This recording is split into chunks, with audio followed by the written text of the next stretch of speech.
All right, folks, Yishai Fleischer here. I'm with Dr. Noam Arnon, world expert in the tomb of the Patriarchs and Matriarchs. We're in the city of Hebron. That's where the tomb is. And we're talking today about the presence of God. What buildings, what things in this world, physical things, can make the presence of God come down to this lower domain. And the reason we're talking about this is because the Torah portions that we're dealing with right now are not about law, and they're not about stories of the Jewish people. They're not about being in the desert. They're not about Moses. They're really about the construction of structures and vessels and vestments, that's clothing, of the priests. And that whole mechanism is there in order to put God's presence in this lower domain. Is that a good introduction, Dr. Noam Arnon? Is that correct? It's a good introduction.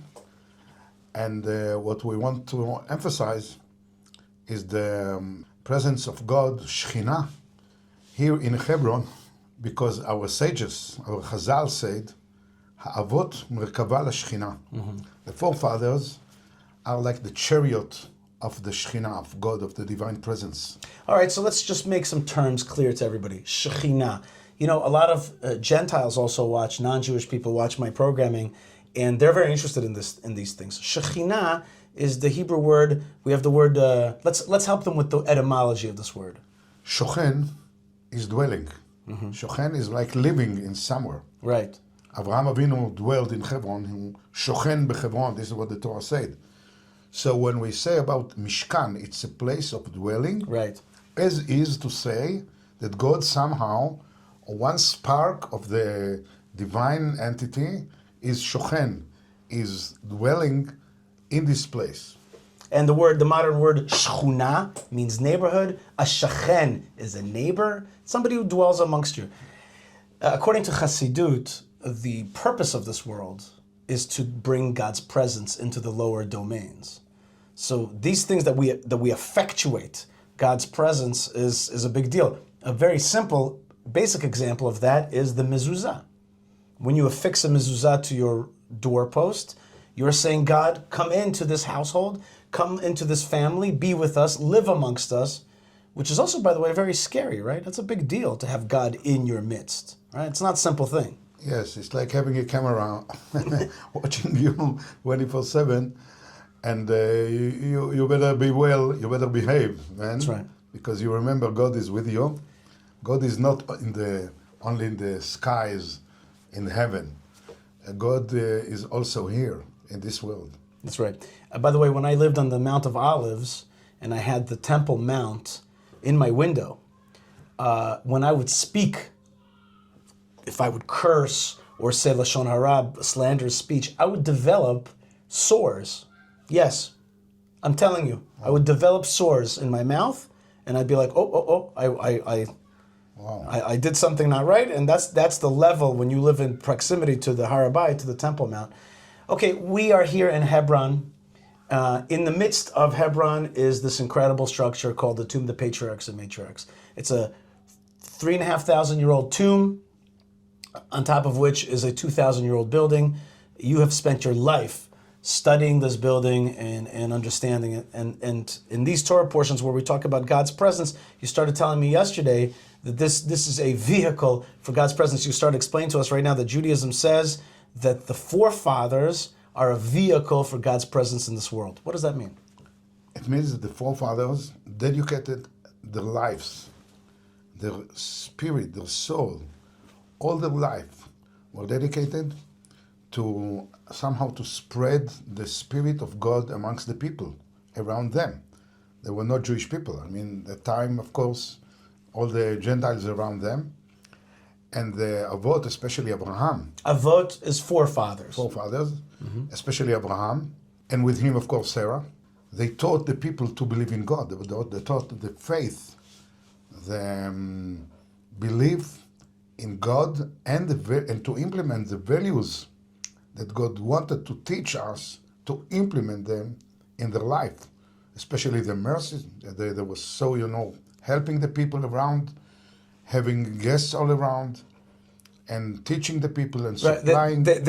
They position themselves on the paths of the merchants, right? Yes. On the ancient, on Beersheba, for example. and these places where the what's it called, the mercantile paths, they have different names for this. Is it right? The people who walk on the street, on the ways. Right. You know, today we go to Beersheba. It's 40 minutes from here, from Hebron. Right. Then to go to Beersheba was a day or two. I mean, people should have some rest, some food, some water in the desert. Right. This is what Abraham Avinu say. I give water, I help the people, and I help them also to get to the correct feelings. This is what Abraham Avinu said. And of course his sons, Avraham Avinu is Abraham, our forefather. That's the way we say it in Hebrew. So all the lives of the fathers, Abraham and Sarah, Jacob and Isaac and Rebekah, Jacob and Leah and Rachel, they are like as you say, the vehicle, the chariot of the divine presence, Merkava. In Hebrew, Merkava. Right. When the king is sitting in his royal chariot, and he can appear to the world and say, you see, I'm a king. Now the wheels of this chariot, the forefather, the three forefathers and King David, these are the four wheels of the chariot. Right. So Judaism says that the fourth wheel was King David. And I came up with a new phrase, and I think that it's going to lead us into this conversation. I came up with a new thought, Dr. Noam Arnon. I came up with a new thought, which is the first person that has the full right to be called Israel. Jacob was named Israel, but his name switches all the time back to Jacob. Who was the first real Israel? That was King David. Because he united the nation, the tribes, because he built Jerusalem, he prepared the temple, pushed back the enemies, made the borders. He created the first state of Israel, the first state of Israel. So he fulfilled, as you were saying, that he's the fourth wheel, he fulfilled the dream of the forefathers and mothers to unify that nation and make a Jewish state. And he was nominated as a king here in Hebron. All the 12 tribes, they feel in Hebron like having the house when you go to grandpa and grandma, if you remember. Sure. It's the house where all the children and grandchildren feel at home. Everybody could feel at home in Hebron because this was used to be, and then after then, the center of the entity of the nation, of the unity of the nation. So they came here to say to David, you will be our king. Not only the king of Judea, which is one tribe. Which is what? One tribe. One tribe is the king of Judea. He was before, but then you become a king of Israel. Now the people from all over the nation came here to nominate David, and this is where they said, David, Melech Israel, Chai Chai Vekayam, David, the king of Israel. Now King David is a famous name all over the world, like the name Abraham. These two names, actually, as you said, actually they appeared in Hebron. Abraham, the name Abraham does not exist in the Bible, only in Hebron. Before then he was Abram, A-B-R-A-M. Now then in Hebron, his name was changed by God to Abraham. God added the Hey, H-A, to his name. Right. And King David, as a king of Israel, appeared in Hebron. I mean, these two huge persons and leaders of the world appeared in Hebron. And then we have the building above the Machpelah, the building above the cave, the burial place, the tomb of the forefathers, is actually very, very similar to the Mishkan, to the Tabernacle that were built by the people of Israel in the desert. Let me explain that for a second. So on top of the cave complex, which houses the tombs of Abraham and Sarah, Isaac, Rebekah, Jacob, and Leah, today stands a giant monolith, not monolith, that's not the right word. What's the right word? Structure? Right, but it's a... monumentalic structure. Right, monumental structure in a sarcophagus. That's not the right word. Mausoleum. Mausoleum, right? So it's this giant structure. And one of the things that you've studied, and that structure is there whole today. It's been added onto. It was built by King Herod. You can still see the Herodian stones, the Herodian masonry, the framed stones outside, just like the Western Wall. But the Western Wall and other places that Herod built are all ruins today. The tomb of the Patriarchs and Matriarchs, the Machpelah, stands whole. and Dr. Noam Arnon has been studying it, and the structure and the meaning of the people and the life that they led, that has been the focus of your study. And that's where this conversation really started today. What you're talking about is that the Machpelah, that the Herodian structure is similar to the Mishkan. Well, what's the symbolism of that? The Tabernacle. The Mishkan itself was actually surrounded by a yard, a very big... Surrounded by a yard, Chatzera Mishkan, right, which is 100 cubits and 100 amah from one side and 50 amot from the other side, means about 50 to 25 meters. And the shape of the walls around was pillars and curtains that actually cover the pillars. Right. So you didn't see the pillars.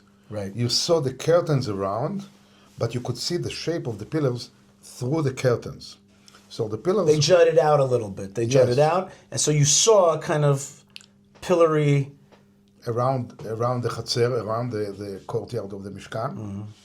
Now, when I came to study this shrine of the forefathers, I asked myself, what purpose did the ancient architecture try to show or try to achieve by this building?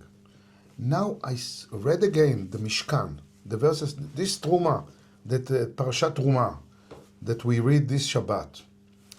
And I saw... This is the book of Exodus.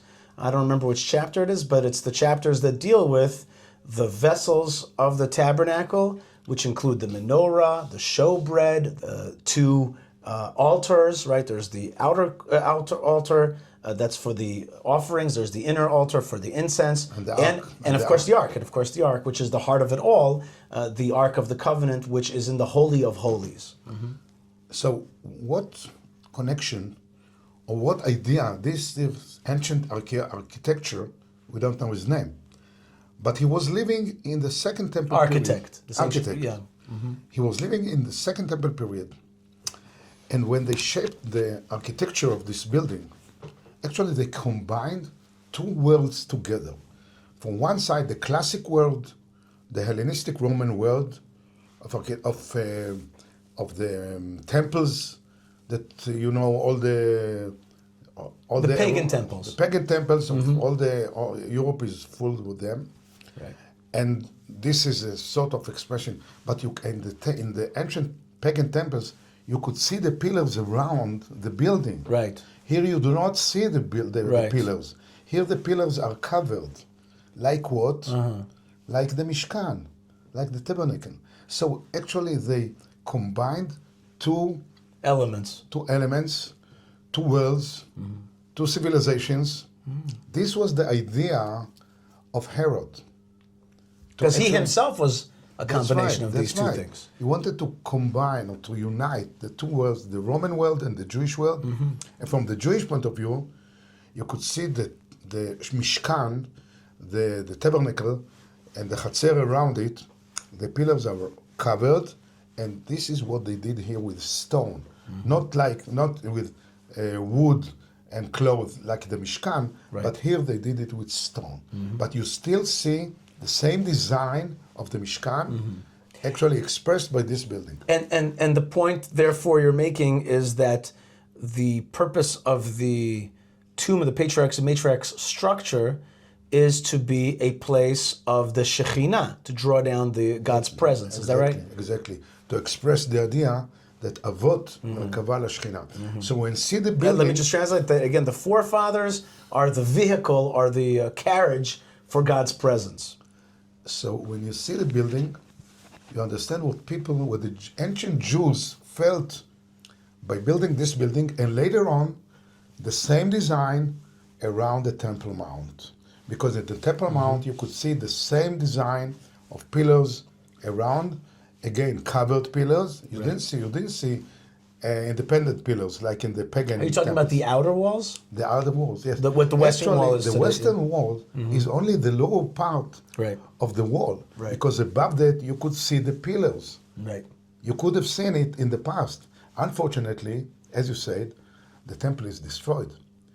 But Me'arat HaMachpelah, the building of the Machpelah, of the tomb of the patriarchs, is, I would say, Extant.